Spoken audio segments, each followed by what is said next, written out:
नमस्कार, मेरा नाम है डॉक्टर पुरु धवन और आज इस वीडियो में हम बात करने वाले हैं आईजीए नेफ्रोपैथी के बारे में। अब ये जो नाम बड़ा कॉम्प्लिकेटेड सा है, पेशेंट को समझ भी नहीं आता उसके साथ हो क्या रहा है। तो इस वीडियो में कोशिश करूंगा कि जिन जिन पेशेंट को आईजीए नेफ्रोपैथी है वो इस वीडियो को देखकर समझ जाएं कि उनके साथ चल क्या रहा है। तो सबसे पहले शुरुआत करते हैं आईजीए नेफ्रोपैथी में से आईजीए के ऊपर। ये आईजीए होता क्या है? तो हमारी बॉडी में एक डिफेंस सिस्टम है जो हमें हर बीमारी से बचाता है। हमें सर्दी खांसी जुकाम से बचाता है, हमें कोविड से बचाता है, हमें बैक्टीरिया से बचाता है। बट ये जो डिफेंस सिस्टम है ये किसी चीज़ का बना हुआ होगा और वो होते हैं इम्यूनोग्लोबिन्स। ये जो इम्यूनोग्लोबिन्स है ये कोई भी इन्फेक्शन को आया उसे मार देगा। मगर अगर यही आईजीए इम्यूनोग्लोबिन जो हमें बचा रहा है इन्फेक्शन से, बैक्टीरिया से, वायरस से, फंगी से, अगर यही हमारे शरीर को दुश्मन मांगने अटैक कर दे तो आपने पढ़ा होगा बायोलॉजी की क्लास के अंदर कि किस तरह से हमारे डब्ल्यूबीसी फाइट करते हैं बैक्टीरिया के साथ, अदर ऑर्गेनिज्म के साथ। अगर यही जो आपका इम्यून सिस्टम है आपके खिलाफ कर दे, बगावत कर दे, फिर क्या होगा? वो होगा आईजीए नेफ्रोपैथी। आईजीए क्या करता है कि जहाँ पर उसको किसी चीज़ को मारना होता है ना, जैसे बैक्टीरिया से मारना है तो उसको जाकर चिपक जाएगा और वहाँ पर इन्फ्लेमेशन पैदा करेगा, तो बैक्टीरिया तो मर जाता है।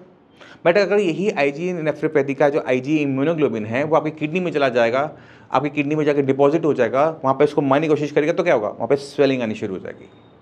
अब जितनी ज़्यादा डिपॉजिशंस होंगी उतनी ज़्यादा वहाँ पे इन्फ्लेमेशन होगी, और जितनी ज़्यादा इन्फ्लेमेशन होगी उतना ज़्यादा प्रोटीन आपके यूरिन से बाहर आएगा।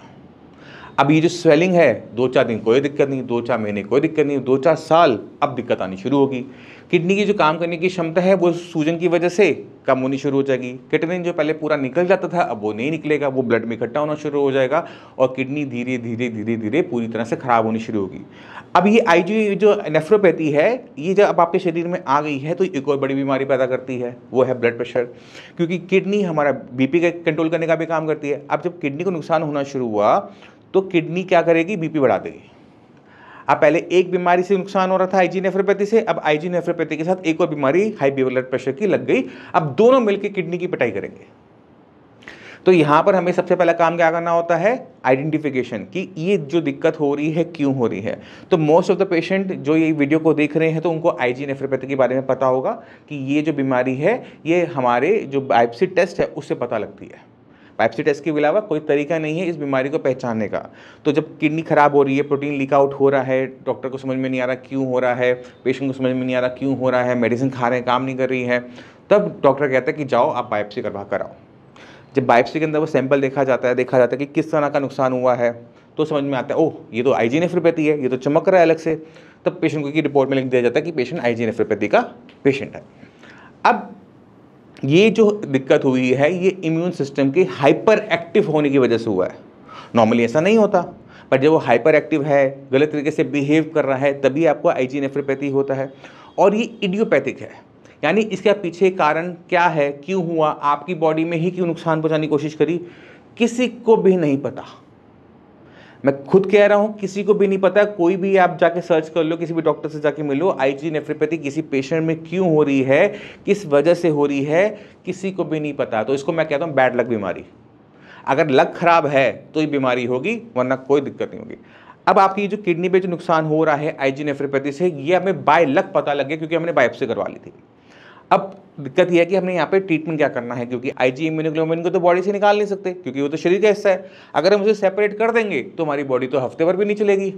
अब हमने रहना तो इसके साथ है। अब बीमारी है बड़ी, किडनी को नुकसान पहुँचा रही है, तो हमें इसे ना बहुत अलग तरीके से मैनेज करना पड़ता है। तो जैसे हम बात करते हैं एलोपैथिक मेडिसिन की, तो उसमें क्या मेडिसिन आती हैं इम्यूनिटी गिराने वाले, स्टेरॉइड्स होते हैं। अब हम जो स्टेरॉइड हैं वो ज़िंदगी भर तो खा नहीं सकते, तो जब तक हम स्टेरॉइड्स खा रहे हैं तब तो थोड़ा बहुत आराम मिलेगा, और जैसे स्टेरॉइड हटाएंगे वापस बीमारी पहले से भी ज़्यादा बढ़कर आएगी। दूसरी दिक्कत क्या होगी, जो स्टेरॉइड खाएं उससे और बीमारी पैदा होगी।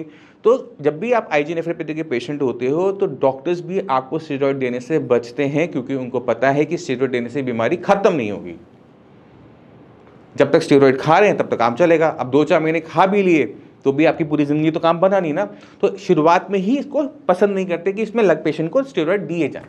अब हमें यहाँ पर चाहिए होते हैं इम्यूनोमॉड्यूलेटर। अब इम्यूनोमॉड्यूलेटर क्या होते हैं? इम्यूनोमॉड्यूलेटर का काम क्या होता है? एक हाइपर एक्टिव इम्यूनिटी को नॉर्मल लेकर आना, एक लो इम्यूनिटी को वापस नॉर्मल पे लेकर आना। और यहाँ पर काम करता है नेचर। नेचर से बड़ा कोई हीलर नहीं होता। ये हम सब जानते हैं। तो हमें यहाँ पर यूज़ करना पड़ता है ऐसी मेडिसिन जो अपना इम्यूनोमॉड्यूलेटर हो, और इसमें गिलोय बहुत अच्छा काम करती है क्योंकि वो इम्यूनोमॉड्यूलेटर है।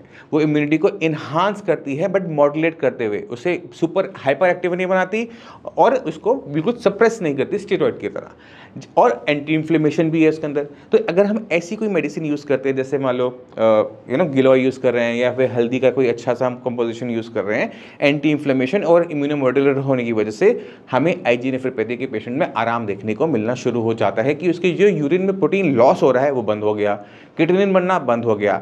बट इसमें बस एक छोटी सी दिक्कत ये होती है कि अगर पेशेंट की को मेडिसिन सेट हो जाए, यानी पेशेंट को उससे आराम मिलना शुरू हो जाए, तो पेशेंट की मेडिसिन बंद करना इतना आसान नहीं होता, क्योंकि हम अक्सर देखते हैं कि जब हम मेडिसिन को विड्रॉ करते हैं तो पेशेंट की बीमारी फिर से निकलना शुरू हो जाती है। तो उसे बनाए रखने के लिए, दबाए रखने के लिए एक कांस्टेंट छोटी डोज में हमें मेडिसिन को हर रोज पेशेंट की बॉडी में डालते रहना पड़ता है जब तक वो अच्छे से काम कर रही है। जिन जिन लोगों को आईजी नेफ्रोपैथी है उन्होंने इस बीमारी से लड़ना नहीं है, इसको सुला देना है। अगर ये सो गई तो प्रोटीन आपका यूरिन में बंद हो जाएगा और आप सेफ हो जाएंगे। तो मैं उम्मीद करता हूँ इस वीडियो से आईजी नेफ्रोपैथी के बारे में आप काफ़ी कुछ जान गए होंगे, समझ गए होंगे। फिर भी माइंड में कोई भी डाउट है, कुछ भी पूछना चाहते हैं, मोस्ट वेलकम है। आप श्रेयास में आकर अपने आप को दिखा सकते हैं। और इसी के साथ आप सभी से लेके आगे चाहूँगा। मिलते हैं अगले वीडियो में, तब तक के लिए नमस्कार।